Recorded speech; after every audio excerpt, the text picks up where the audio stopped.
So I'm going to try and describe the patch that you're listening to right now, which is called Tesserae. Tesserae are the tiles used in a mosaic, and I think of this as sort of a tool for creating sonic mosaics. And I think the best way to describe this patch and how it's used is to walk through the various components. So it begins with a plate reverb, and you have control over the mix and the decay. The idea is to take a sound and make it fuzzier as it decays and gets smeared and spread out. You can control the mix. I like keeping it fully wet in the reverb, but you can turn that all the way off and have the rest of the patch affect a signal that isn't smeared out or reverberated. After that, it passes into the heart of the patch, which is a pair of loopers that switch on and off. So there are a couple of controls here. One is a reverse chance, which is the chance that a given loop will be played back forward or reverse. The second is a loop rate. We've been listening to a fairly slow loop rate. As you push this up,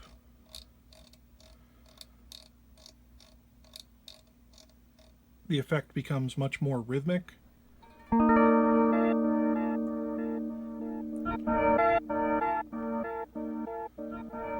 Almost like a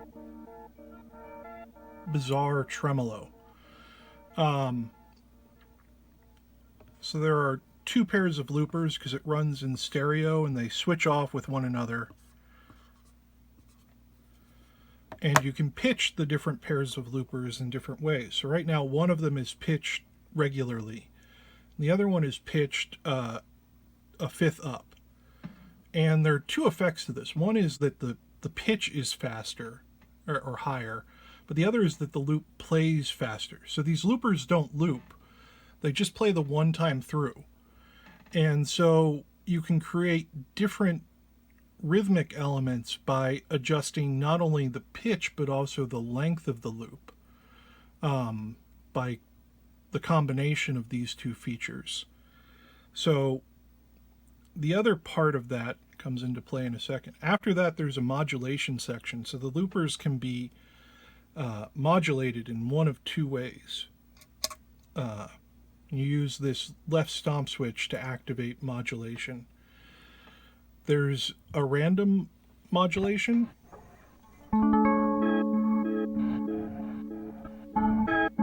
Let's see if I can push the depth.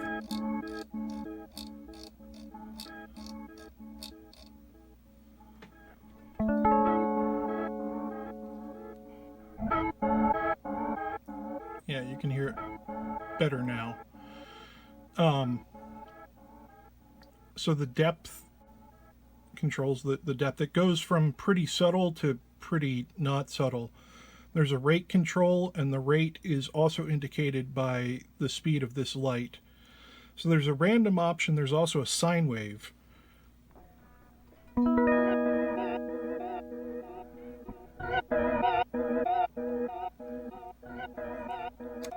And you can turn that off and on with this stomp switch.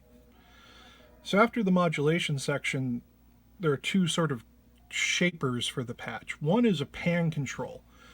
And essentially what it does is these are set up in stereo, but one can be pushed to the side of one way or the other. So the right now they're a little bit panned, and that helps fill out the stereo field somewhat.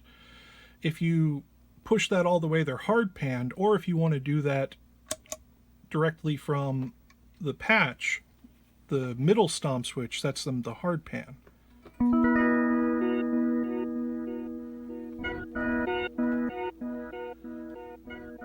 Let me turn off the feedback route.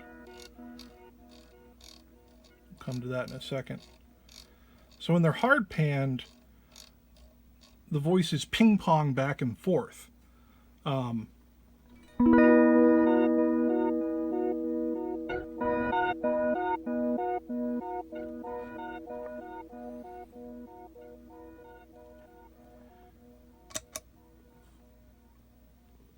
and when there's no panning applied at all, the patch functions in true stereo.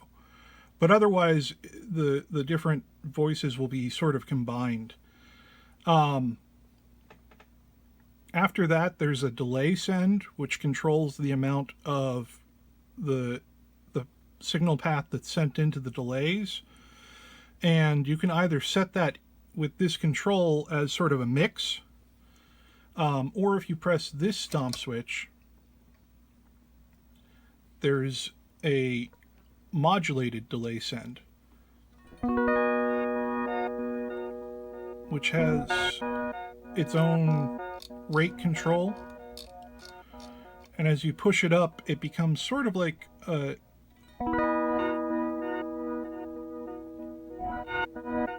tremolo, because it's modulating how much of the signal is sent directly to the output and how much is sent into the delay network. So it's, an interesting effect. At slow rates, it makes sound sort of seem to phase in and out. At longer rates, or at faster rates, it creates a very choppy tremolo sort of sound. I'm not going to walk through all the various settings for everything, but that's one that I think is really fun to play around with. So I'm going to turn the modulated part off.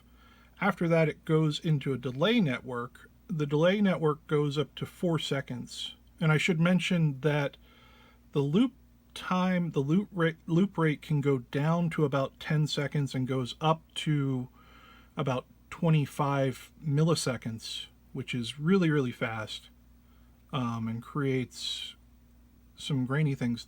The problem with going really, really high is that sometimes the loopers can get knocked out of sync if you push that rate too high.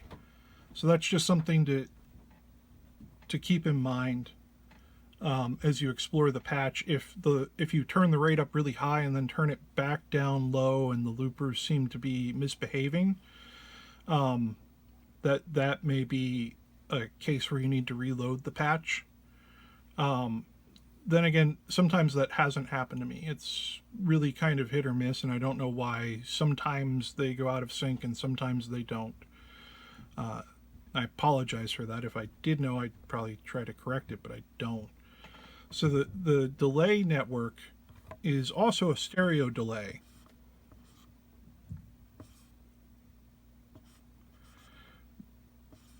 But, and it's got time and feedback, but it's also got a feedback path control.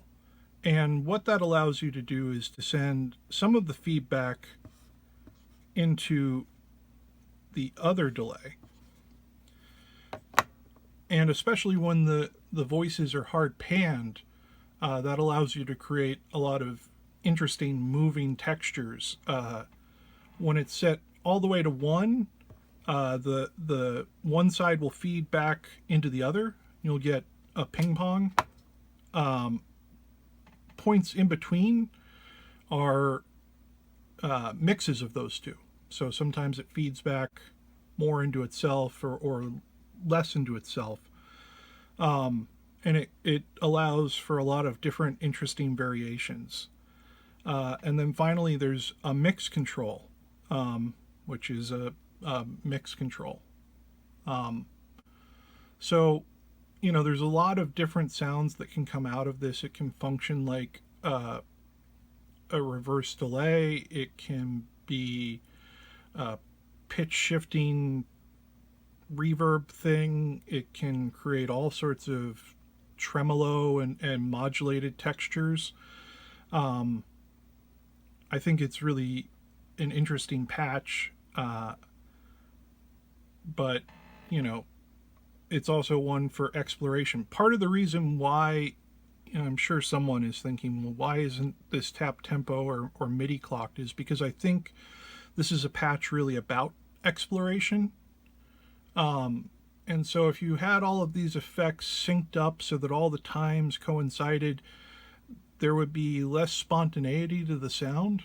You know, as I was thinking about it, I was sort of inspired a little bit by Musique Concrete and, you know, the idea of sound being manipulated in specific ways, but not necessarily for the purposes of repetition or reproduction. That said, if you like a setting you really like, save the patch in that condition, and it'll come back that way. So, you know, and if you want to add MIDI clock or tap tempo or whatever, be my guest. But I think the patch works best as one where those things sync up in unexpected ways, where the different modulations that occur within the patch, sometimes they work in really congruous ways, and sometimes the incongruities are fascinating to me. So yeah, that's Tesserae.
I forgot to mention the tone control.